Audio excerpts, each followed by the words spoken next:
Good morning and welcome to Paul T's World. And in this video, we're going to have a look at the back garden and see how it's doing in May. And the first place we'll visit is the lawn bed. As you remember from a couple of years ago, I created this bed from the lawn. So let's see how it's doing at the moment, because there is some exciting news with one of the plants. And here we have the Phlomis. I've mentioned in a couple of videos over the years how it just hasn't flowered. And look at it now. Now that is going to flower. So excited. Because I'm not actually sure what it looks like. First time I've had a Phlomis. And just above the Phlomis is the deciduous azalea. Most of the azaleas are in the front garden. But I put a couple of azaleas in this bed and also the shed bed to give it some height. Lovely colours. Here's the new growth from last year just coming forward. The Doronicums, of course, always mention the Doronicums because they do so well. If you keep on deadheading them, just like other plants, it'll encourage them to flower. The fern-leafed dicentra. In fact, I split it, didn't I, last year? So we've got one part here and one part here.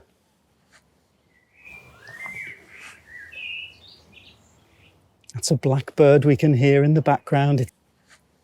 And this is a foxglove. They self-seed everywhere. Sometimes I leave them and sometimes I move them depending where they are. I think that one could do with being moved.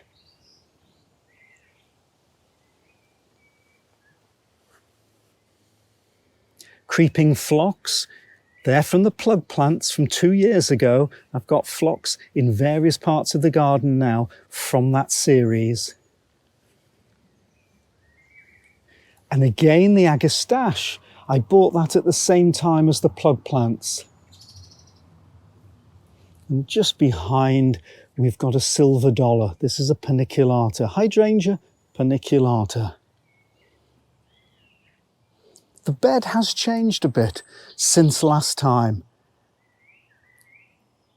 And I'll just come around to the other side of the bed in a minute to show you what's changed. Here is the euphorbia. Now, I'm relatively new to euphorbias, and this is Ascot Rainbow. The aquilegia, the bonnets of the aquilegia that was so good last year is just starting up this year. They self-seed. So the display changes year on year.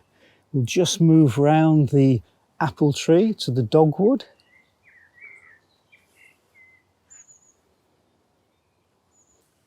A little geranium there. Next to the Zorro. This is a lace cap hydrangea. Oh, with a little bit of honesty just coming through the middle of it. This has got dark stems. See the dark stems? And this hydrangea tends to grow upright. The honesty here with its little money penny seed heads that look so gorgeous later on when they start to dry out. Flowered lovely earlier on. And this is the area where the lawn bed has changed somewhat. I had to dig out the cistus because it was getting very straggly and falling over the lawn, and also the loropetalum was here in the middle, and unfortunately, as we discovered in the last video, it has now died. The harsh winter saw it off, and also it wasn't fully established because I only moved it in the autumn. Looked great, but unfortunately they are half hardy in our climate. So let's see the 3 plants that I've just put in yesterday to fill the space that the loropetalum and the cistus have created. And there at the back here, we've got a salvia. It's a Gauranitica black and blue. And it says on the label it'll grow to 93 inches. Wow. Hope there's space up here for it. And the next one here is a rudbeckia. It's slightly smaller. It's a Tribola Prairie Glow. The picture looks nice. And it grows to about 40 inches. Now, I do have some rudbeckia back here from the plug plants from a couple of years ago. And the third plant here, Lythrum salicaria Blush. So, quite exciting to see what those three look like. Little Doronicum here. Oh, it's got soil on the leaves from when I was planting those plants yesterday. Now, this is a classic example of repotting a plant and it taking off straight away. This was a plant from another garden that had self-seeded in a pot and had just sat there for years doing nothing and sulking. So I took the pot, replanted this plant, and look at it now. And this is a Weigela. Just look at those beautiful arching stems. And this has grown this last year. So there are different coloured Weigelas. I've got white, I've got the pink and white ones. All of them do really well. And then once they've finished flowering, you can cut them back, maybe here, or even cut the stems right back, and they'll then grow straight up and flower the following year. And in fact, I will need to cut some of this back because it's hanging right over the Sweet William, another one of the plug plants. So this Sweet William's fantastic, really like that. But look at that, it's getting overhung. So once this has finished flowering and looking good, I'll cut it all back here so these Sweet William can come through for the summer. And there's the beauty of a spring flowering plant and a summer flowering plant. And if we just move straight over to the shed bed, this was all lawn originally, and I decided to take the lawn out and have a border here. And what have we got? The London Pride is flowering. And some Welsh poppies. These Welsh poppies flower every year. They self-seed and keep coming up. Of course, we've got the Chinese Virginia creeper here that turns the lovely red colour in autumn, going up the shed. There's a rhododendron that's finished flowering. I think it's a rhododendron. It might be an azalea. I'll have to check. They're of the same family and sometimes it's difficult to tell them apart. And of course we've got the display of forget-me-nots, the blue forget-me-nots. And these have all grown from one seed. And they can take over, so be very careful with forget-me-nots. Once they finish flowering, I am going to pull a lot of these up.